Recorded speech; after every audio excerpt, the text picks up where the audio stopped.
The RMS, Queen Mary. Once a symbol of opulence, an ocean-crossing majesty, now a leviathan of legends drifting in the fog of time. In the 1930s, she was the crown jewel of the seas, hosting world leaders like Winston Churchill amidst gold-leafed ballrooms. But as the lights faded and the engine stilled, a darker reputation took hold. Welcome to the most haunted ship in the world. Matthew was new to the night shift, a young man just looking for a paycheck, unaware that some debts are paid in terror. Deep in the belly of the ship, the engine room hums with a mechanical heartbeat that feels almost alive. He felt eyes on his back, a heavy, cold presence that didn't belong to the living. Then came John, a veteran of these halls, his face etched with the secrets of 1,000 sleepless nights. Listen close.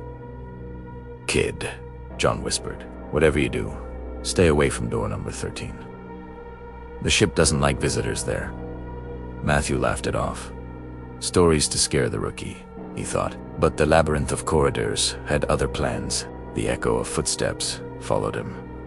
Not his own. A heavy, dragging sound that synced with his heartbeat. And then there it was.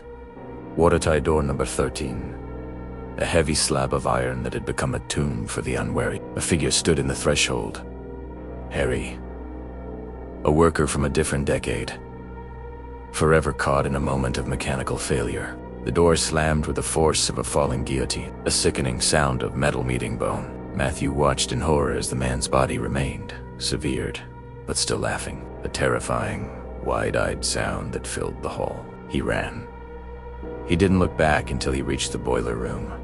The air thick with the smell of sulfur and old coal.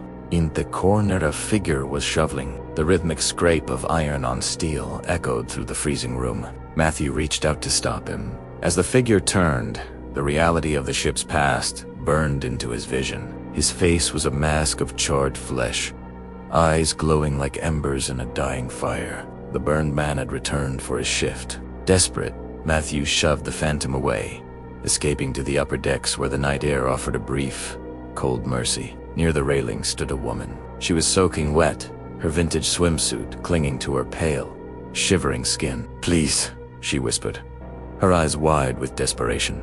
"It's so cold in the water. Won't you help me?" But as Matthew reached for her, she vanished into the mist, leaving nothing but a trail of wet footprints leading nowhere. The Queen Mary hasn't always been a museum. During World War II, she was the gray ghost, painted the color of the sea. She carried 15,000 soldiers at a time, packed into corridors like so. Many of them never saw the shore again. In the chaos of war, she crushed smaller vessels in her path. The screams of drowning men are still heard in the hull's groans. Every corner of this vessel holds a tragedy. Take stateroom B, 340, where the blankets are yanked away by invisible hands. In the first-class pool, the spirit of a little girl still searching for a lifeguard who will never answer his whistle. The VIP reception is no safer. The dead still mingle there, waiting for a party that ended 80 years ago. Dawn finally broke, but the light brought no comfort. Matthew and John walked off the gangway, their faces aged by the night. They left the ship behind, but the ship never truly leaves you. Every corridor, every door, the vessel belongs to the dead.